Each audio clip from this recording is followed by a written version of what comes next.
car. One works the door and the ignition, the other key works the glove box and the trunk.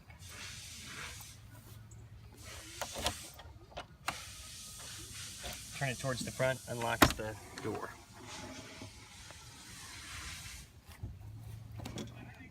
We'll start off with the ignition, which is just to the right of the column. Only the round key will work your ignition with the teeth up. Your heater temp control is just under the speedometer, and it's real simple to use. Cooler and warmer, turn it each way. This is the fan for the heater. Turns off and on the fan. There's 2 speeds. Your wiper switch is right underneath your fuel gauge. There's only 1 speed, on and off. Next to that is your headlight switch. It turns to the right. 1 click is park lights. 2nd click is the headlights.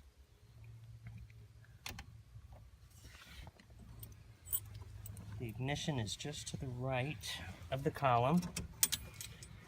The stereo is an original Hudson stereo with all new internals. So it's AM, FM, and there's an iPod cord that hangs out behind the dash. Very simple to operate, just like an old style radio. This is the on and off switch and the volume. Tuning is on the right.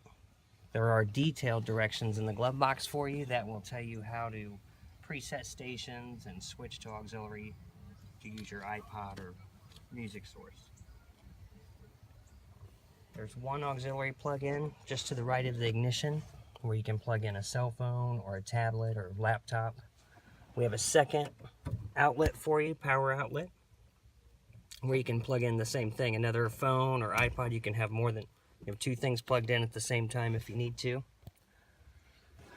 We installed this little fan that Doug found.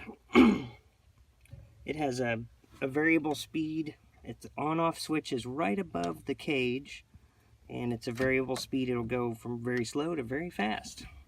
Nice on a hot summer day. This ivory handle, if you push forward on it, opens the cowl vent right in front of the windshield, which will let fresh air into the car. Setting it at different levels lets more or less air in. Really nice to drive with in the summer with the cowl vent open and the rear vent windows open. To close it, you simply just pull it back until it's down and all the way down.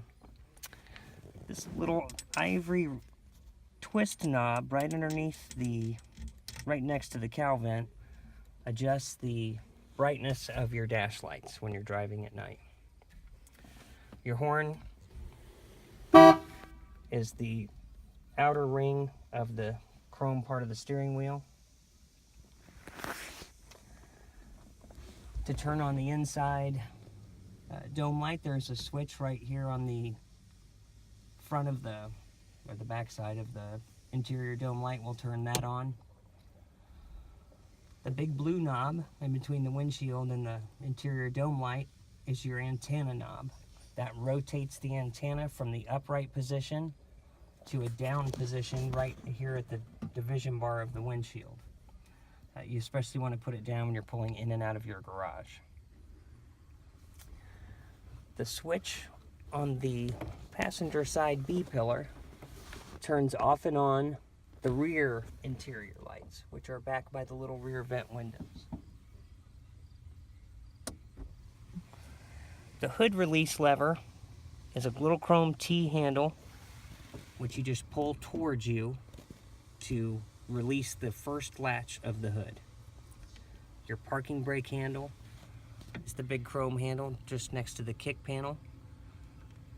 To operate it, that is in the released position when you'd want to set your parking brake, which you'd want to do anytime you park your car.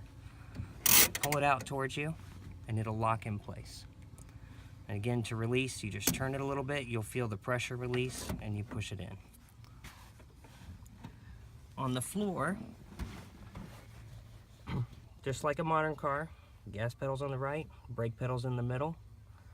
The black button on the floor is your high and low beam. The gray button, which is closer to the kick panel, left of the dimmer switch goes to the really rare option of the de-skidder, which is in the trunk. It won't really actually operate anything at this time. We just left it for aesthetics. Your car is equipped with turn signals, which will cancel when you make a turn. The turn signal arm is just on the same side as a modern car on the left side of the steering column. Down is for left, up is for right. You'll get a blink on the dash from this little red light to let you know your turn signal is on. The one light blinks for both turn signals.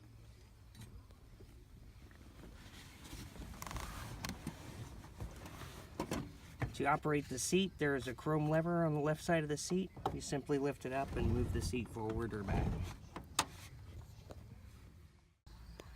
On the doors, this is your window crank, just like all cars used to have. This is your door handle release. Just pull it back and it will open the door. The front vent windows crank open, which you simply do by turning this. It'll crank all the way around.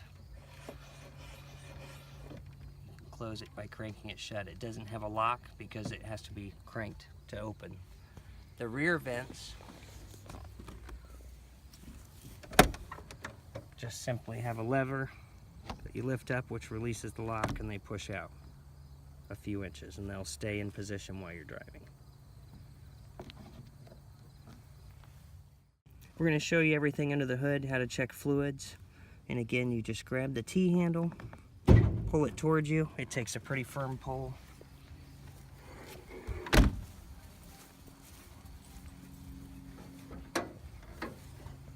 Sorry.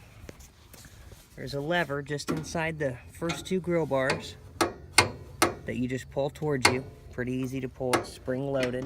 Lift the hood up past that. Raise it up.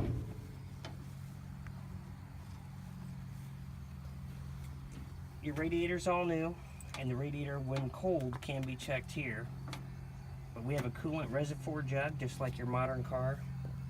And on the side, you'll be able to see where the fluid level is to add or see if it is full. The oil dipstick tube to check your oil is right above the starter. You can see a little curled handle there that just lifts out. You wipe it off like any car. Put it back in, pull it out, and make sure it's in the full position.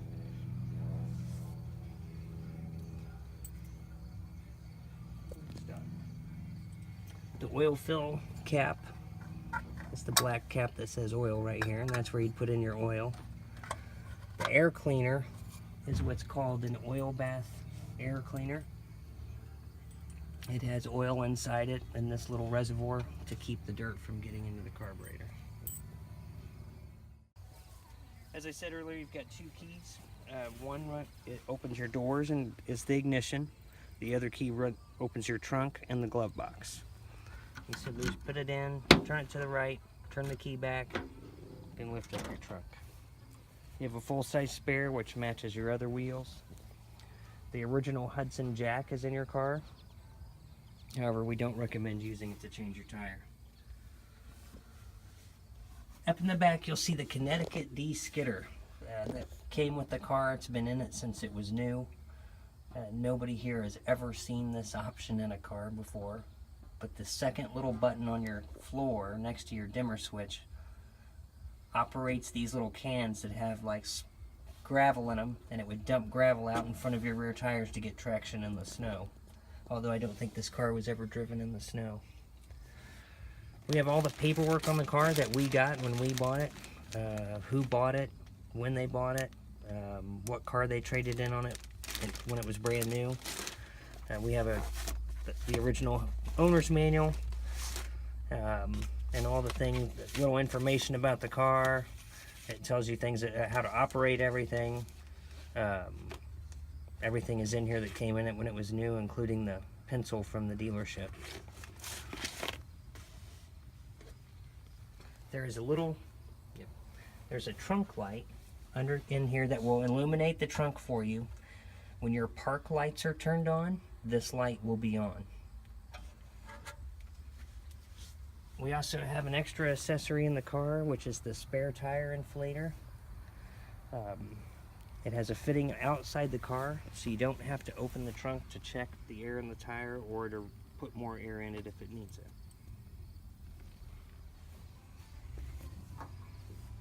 We'll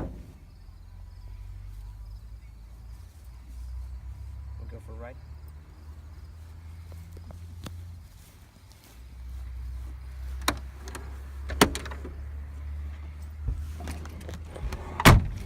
So your new 51 Hudson has seat belts installed.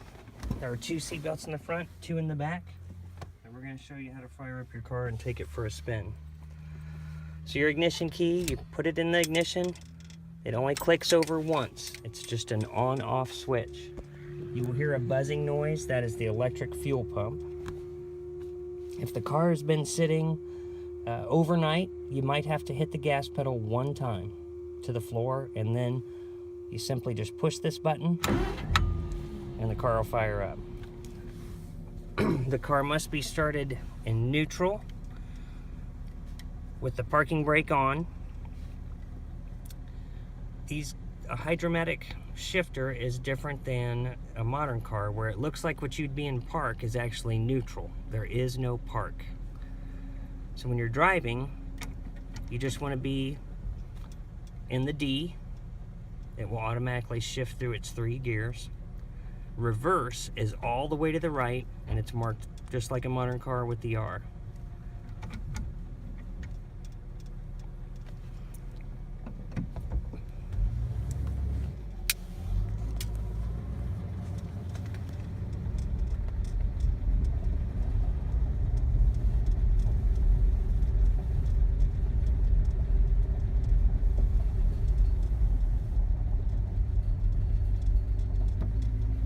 So even though your car does not have power steering, it still steers really effortlessly.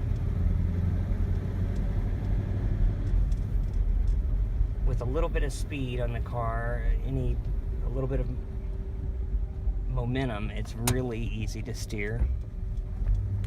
You may have to use 2 hands to steer it if you're trying to maneuver through a parking lot.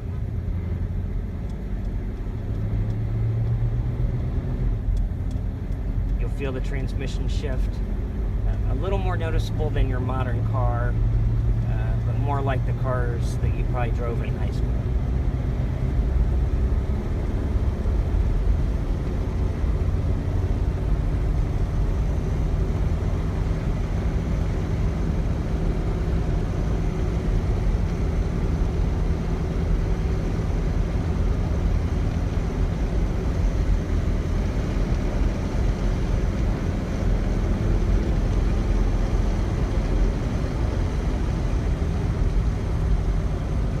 Braking in your car, you want to make sure you've got a little more space than you normally take, that you've gotten accustomed to with modern cars.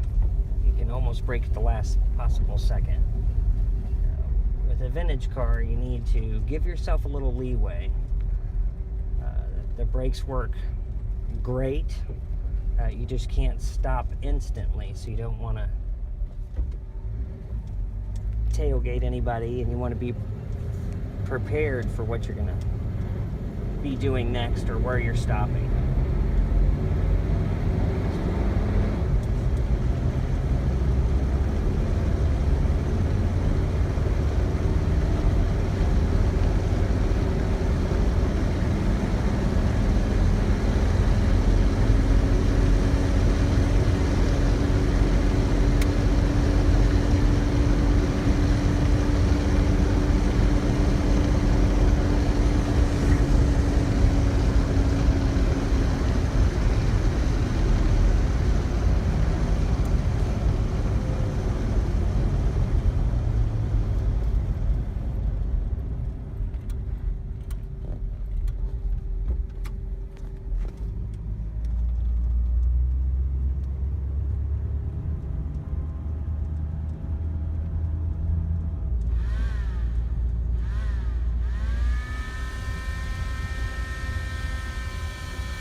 So you're parking your car, you put it up in neutral, pull your parking brake on, turn the key one click to the left, and it's off.